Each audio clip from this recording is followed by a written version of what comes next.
self-empowerment and mindset coach. Yes. How did that come about? How did it come about? Well, I was on a bit of a development journey. When I started back on my journey, I started on a weight loss journey. So I lost because I thought that was going to be like losing weight would make me happy, basically, because I realised, I looked at my graduation pictures and was like, oh, I've really let myself go. You know what it's like when you go to uni, you're like going out and stuff. So,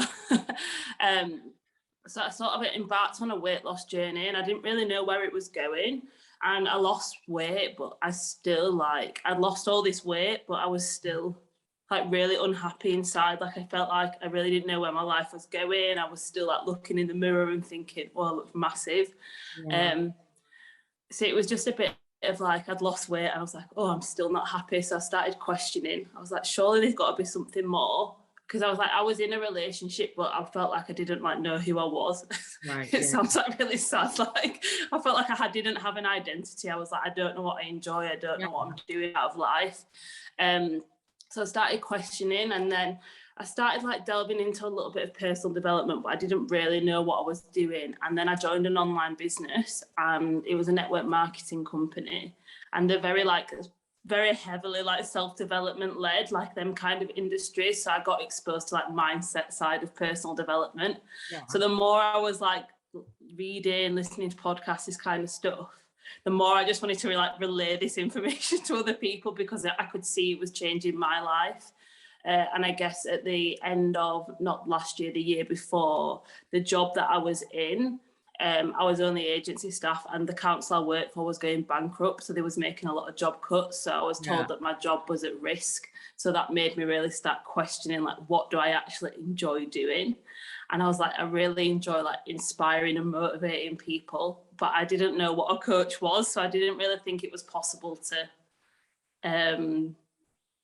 go down that route, because it was really foreign territory. I'd never heard anybody be a coach. I didn't know you could make a living doing that kind of stuff. But then I did a free coaching workshop and realised it was possible. But I'd set the goal for December 2021 to leave my job and be a coach. But I actually started in January 2021. So I guess that's how I got to where I am.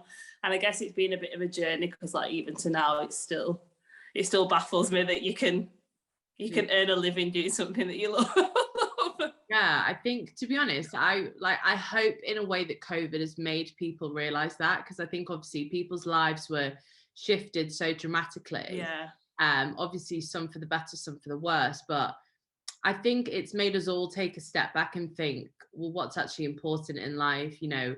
Commuting to an office isn't necessary. It takes away so much happiness, and doing things that don't make us happy is such a waste of time. So I do hope it's shifted people's mentality, but also I think still such a question mark around, well, where do you start trying to make yourself happy and go on this development journey, and can you actually sustain it, I suppose? Because it's all good and well thinking, oh my god, I want to do this, but if it's not a sustainable sort of career, if that's what you're after, then it's difficult, isn't it?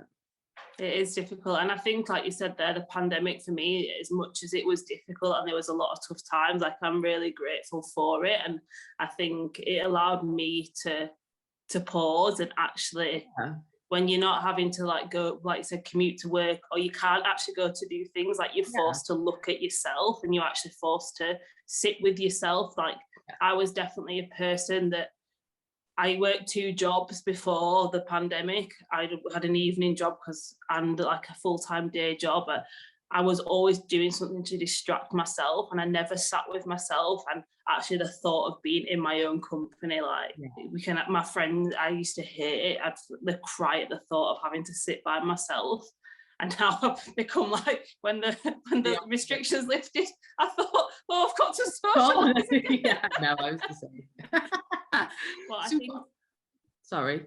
No, I just say, I think it's just one of them things. I think as much as the pandemic was really difficult, and there's been a lot of like negative side to it. It's also like you can flip the perspective, although there is the negative towards it, and there's a lot going on and it's caused a lot of people a lot of stress, and still is. There's also a lot to be grateful for it, because it really has changed the way that the world operates, and especially I think the working world, even with working from home, I think it has pros and cons, but it's also, like you said, it's made people realize I don't want to be commuting and wasting 3 hours out of my day when I could be spending that 3 hours with my family, 3 hours doing something for myself. And time is like our greatest commodity, because once it's gone we can't get it back. And I think it allowed people to stand still and actually get out of this a lot of people, I think it is like we live in autopilot a lot of the time if we're not like showing up with intention. So it's just like it's allowed people to sort of break that autopilot cycle of like realizing what's truly important. Yeah. And where did you start, and also where do you recommend or suggest that people start on this journey? Because I know that everyone, I mean, myself included, I'm like, right, I've always got something that I want to do, like whether it's like I want to become more fit, or I want to like go on this personal development, and then I'm like, but where do I even start? Like, it's so difficult you can see the end goal you think you want, but knowing how to get there is like the most difficult thing. So where do you always suggest in your experience? That's a really good question. And I think one thing to think about is like we always focus on the end goal, like that's the pinnacle and be all and end like the end thing, but it's just about just like the reminder that the end goal, it is important because it provides you direction, but it's also just about remembering that when you hit that goal, you're not going to be any more happy, like nothing really like drastically changes. And I definitely learned that throughout like my journey, especially last year, through leaving my job, through like coaching full time, through moving abroad, it's not like suddenly like you hit that goal and everything's happy, because that brings in a new set of challenges, and then you're working on the next thing. So I think the biggest thing to remember is the goal is really important. Like it provides us direction, it provides us with where we're going, but it's also to not get too attached to the outcome, because sometimes how we perceive things to look is not how it's then going to come into fruition, or we perceive things to look a certain way and we get there and we realize it's not even actually what we truly wanted, or what we thought we wanted was very different, because then that can leave you this feeling of like, oh, I've worked really hard for this. So I think that's why it's really important to remember like the journey that you're on just to better yourself, the journey that you're on to like whether it's improving your fitness, it's improving your mindset, whether it's you're looking to get a promotion at work or you're looking to start your own business. Like it's, as much as it's really hard, it's just remembering that that journey that you are on is the actual goal, because once you're on that path, it's the path for life, because it's like that's the whole point of personal development, is continuous development. It's not the goals are just little milestones, and while they are really important, my biggest like tip for people is like looking at the goal and thinking of, I always get with my clients and stuff, like get them to rate where they are, like what does also, sorry, I'm going on a bit of a tangent here. It's like getting them to rate where they currently are. So if, for example, if it's you want to improve fitness, where are you out of 10? Where would you currently rate your fitness? Okay, and then look at what is 10 out of 10 fitness to you. Like if you felt like you had 10 out of 10 fitness, then what does that then look like to you? Because 10 out of 10 fitness to me and to you is very different. And I think this is the most important thing. Like this is the most important thing I tell all my clients or anybody I come into contact is defining what the goal means to you. Because we can look online and see someone saying, I want to go to the gym 5 times a week, say, for example, and that's their goal. But like that might be to them because that's how much time they've got. But like if you want to be consistent with fitness, 3 times a week might be consistent to you. So it's just about also not comparing, like it's about working out what works for you, and then also looking at where you want to be and where you are now, and what's the gap, like where are the gap, like what are the little changes that you can make. And it's just about remembering that it's just the tiny little things that you do day to day, it's them small changes. I think this is what we think, and I think social media plays a part in this. We think that to create change, it's about making big drastic decisions, and yes, obviously that is part of it. Sometimes you do have to take them risks, especially like if you want to start your own business, it's not going to start itself. You have to take that leap, and that's a big change. But just general like fitness and personal development kind of things, it's not about big drastic changes, it's just the small changes that you make. So for example, is it that you just focus on hitting 10,000 steps a day? Is it you just focus on reading 10 pages a day? Is it that you just focus on listening to one podcast a day? And like, it's them tiny little things that you do. It's just, remember, it's just those small changes. And that's where I think a lot of the time we fail. Well, not that I think there's any such thing as failure, because I think it's just your first attempt in learning and you can learn from it. It's not a fail, but it's just about also remembering that we're humans. We're so habitual. A lot of the things that we do is unconscious. We're not aware of it, especially our habits. And it's about you bringing the awareness to that and you being conscious of that, but also just being mindful to show yourself love and compassion, because if you slip up, it's okay. It's not the end of the world. Like, I can't sit here and say I have perfect daily habits every day, because I'm human and things change, like my emotions change, and that's okay. And I used to really beat myself up about it, but all we're doing, and when we're beating ourselves up, is we're just expressing shame and guilt on ourselves, which is like the lowest vibration that we can radiate at. It's like the lowest vibe, and then all that does is then we get in this negative spiral. So it's just about remembering to celebrate yourself, celebrate all the wins that you have, and also just remind, like, if you do slip up or you have a day, it's just about remembering that, like, each day you can start over, and it's not a bad week, it's just a bad day, and like you can start again tomorrow. But also just look at, like, just be bringing to your, like I always say to everybody, awareness is the key to everything, but just bring into your awareness what's maybe caused you to slip up this day. Is there anything particular that's happened? Because the more awareness you have, the more aware that next time this might happen, it won't happen again. Yeah, I think you're so right about the habits, because I mean, I'm like the prime example of this. Like, I'll do something that I'm like, oh God, that's really not like something I should be doing on this journey I'm on, whatever my end goal is, as you say. But then you kind of associate like feeling guilty with that habit. And then the more you do it, the more rubbish you feel about yourself. And I just think it's so much about like breaking those habits, but also just giving yourself a break. Like you said, we are human. And I think people need to look at their relationship with what they're doing rather than like shaming themselves about it. Which do you get a lot more people coming to you about like physical, like, and I don't know the word, but you know, like switching careers, losing weight, all those things, rather than like the abstract spiritual side of things? Because I feel like that's something everybody wants to change, something like physical in their life, but I feel like people don't focus on like their spiritual side enough. Yeah, I think it's people come for different reasons, and a lot of the time it's because we want to change something, like we're not happy. But I think as well, like a big myth around not like, it's not a myth, sorry, I think that's the wrong word, but people just think of personal development and they just look at it as mindset. I think there's this common misconception that personal development is mindset and that's it, but actually personal development is your physical, mental and spiritual growth development, and all three of them are equally as important, and they all interlink.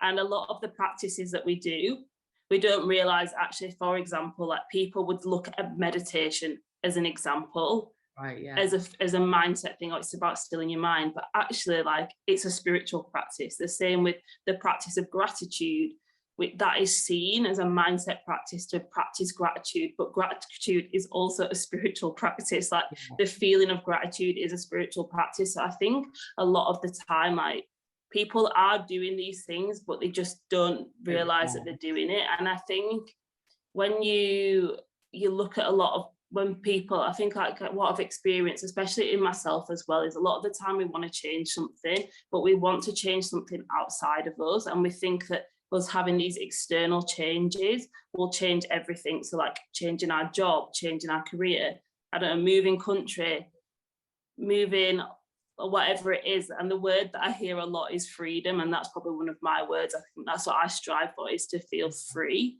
But what I think a lot of people think that once they have the time freedom, they'll be happy. Once they have the financial freedom, they'll be happy. Once they have the location freedom, or whatever freedom it is they desire, they'll be happy. But actually, until you have mental freedom, until you fully in control of your mind and can control your thoughts and find that happiness from within yourself, like, you're never going to feel free, because you're not happy when you achieve something. There's no happy when you're financially free. There's no happy when you're location free. Yes, they might provide you some, but it's when you sat with yourself and you've nothing else around you, like, how do you actually feel then?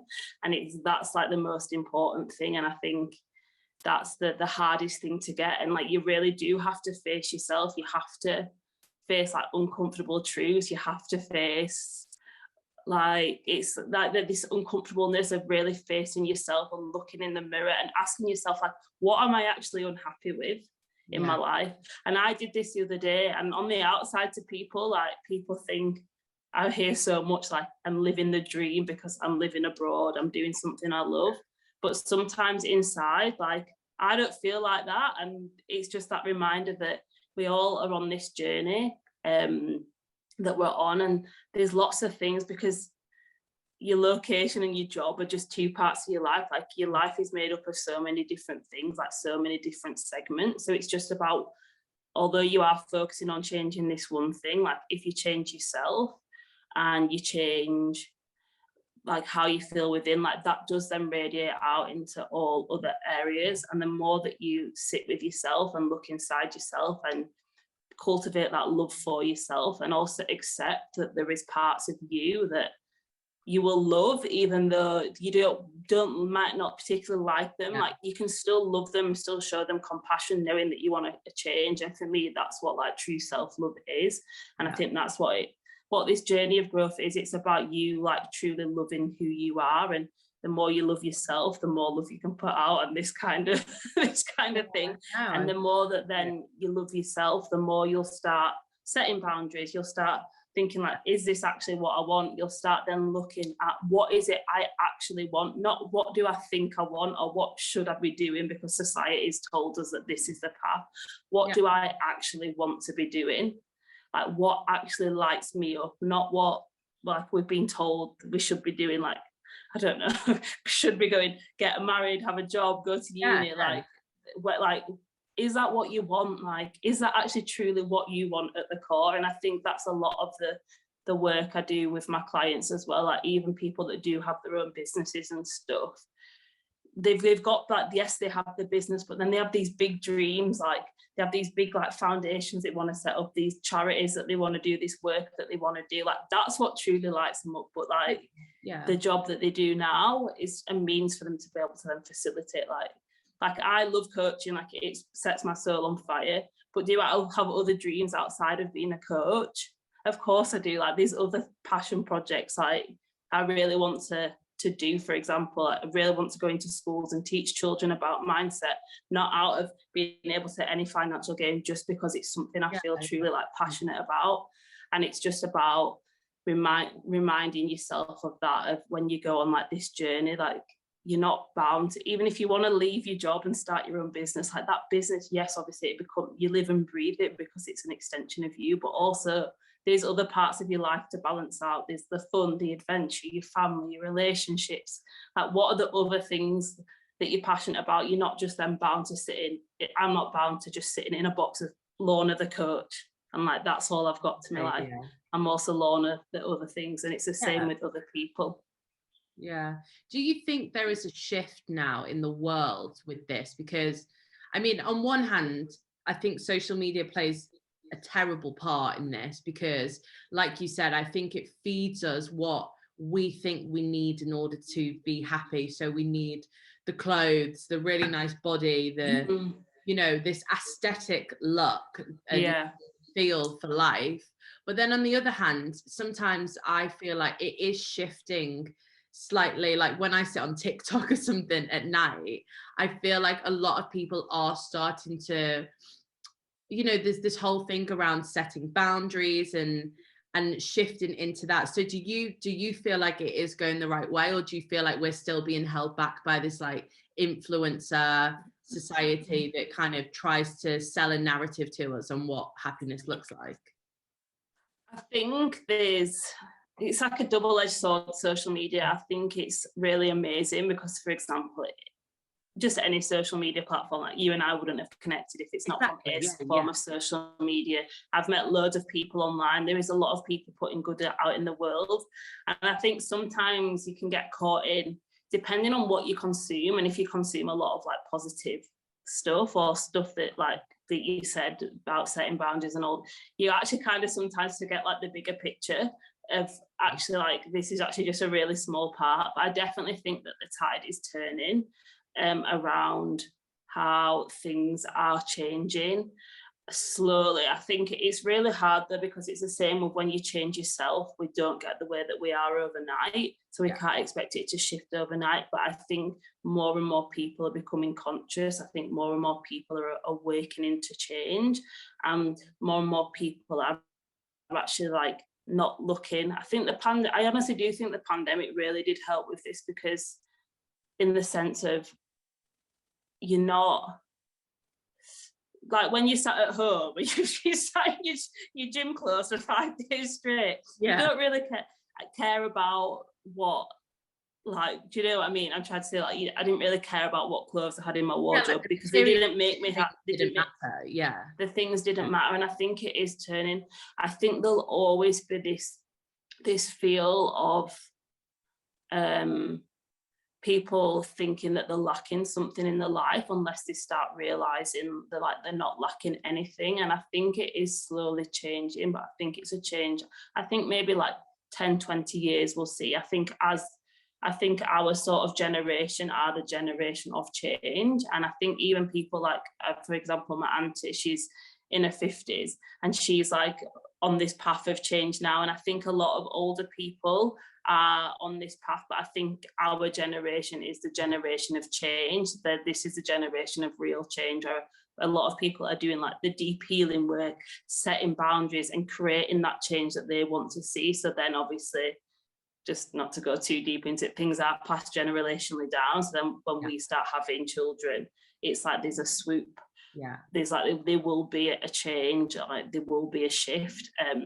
But I think it's shifting, but it's probably not shifting as quickly as people may like. But that's just everything is divine time, and it will happen as it needs to. But I think the term influencer, people have influence. Like some people would say that I'm an influencer, but I wouldn't say I'm an influencer.